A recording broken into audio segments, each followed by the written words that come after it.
Hi everyone, my name is Saadetdin Abu Zahra. Today I would like to talk about potential of extracellular enzyme in remediation of polluted soil. And the article narrates the utilization of plants and microorganisms to remediate polluted environments. The process takes place after cell conversion of xenobiotic substance, and it is characterized by extracellular and ecoenzymes that are released by cells in their close environment. However, the whole cells and corresponding metabolic pathways are required for the process to complete. Some bottlenecks limit their application in polluted environment. Also, it describes the various characteristics and abilities of this extracellular enzyme and the feasibility of their implementation in the bioremediation of polluted soil. Moving to the next slide, source of pollution include industrial activity and agricultural practices. The chemical industries produce chemical compounds like fuel, alkanes, hydrocarbons, and pesticides. Further, the environment can naturally decrease pollution and follows physical, chemical, and biological processes such as photolization, hydrolysis, and biodegradation.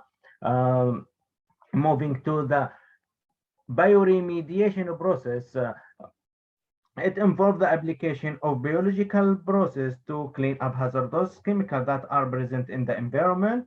Bioremediation agents include microorganism, plant and plant microorganism relationships and change organic pollutant. The enzymes modify the structure and toxic properties of contaminants, and they can mineralize the organic molecule into harmless inorganic and end products. However, the bioremediation process efficiency relies on the biodegradability of the contaminant, such as chemical structure properties and concentration of the contaminant and environmental condition. Biodegradable compounds include pollutants like phenol, alcohol, acids, polycycling aromatic hydrocarbons, and pesticides are difficult to biodegrade. Moving the next slide, according to Ryu et al., they said that contaminants have to interact with the enzyme system to be biodegraded. As we can see here, that is two examples of extracellular enzymes, which are a plant root and microbial extracellular enzymes. The root associated microorganisms are a factor to increase xenobiotic biodegradation in the zoosphere. And here are some sources of microbial extracellular enzyme. They are majorly found in the fungi, such as actinomycetes and soil-borne fungi. Moving to the following slide, which is microbial hydrolysis, are microbial enzyme produced by fungi and bacteria in a group of eco or extracellular enzyme. They include carbohydrate like amylase, cellulase, azylolines, alphatases, phosphatases, bioremediation, and cell-free enzymes that are excluded from their organic cells. This enzyme process more advantage than microbial cells, such as their catalyst power and unique substrate specificity, capabilities to act in presence of many toxic and wide range of environmental conditions like a wide temperature, salinity range, pH, and high or low absorption of contaminants. The feasibility of extracellular enzymes application to polluted soil. There must be several requirements to obtain positive biotransformation regardless of this catalyst, complete microbial cells or enzyme. These include the use of an effective enzyme production system, such as using readily cultivable microbial source from nanopathogenic strain and which is genetically stable.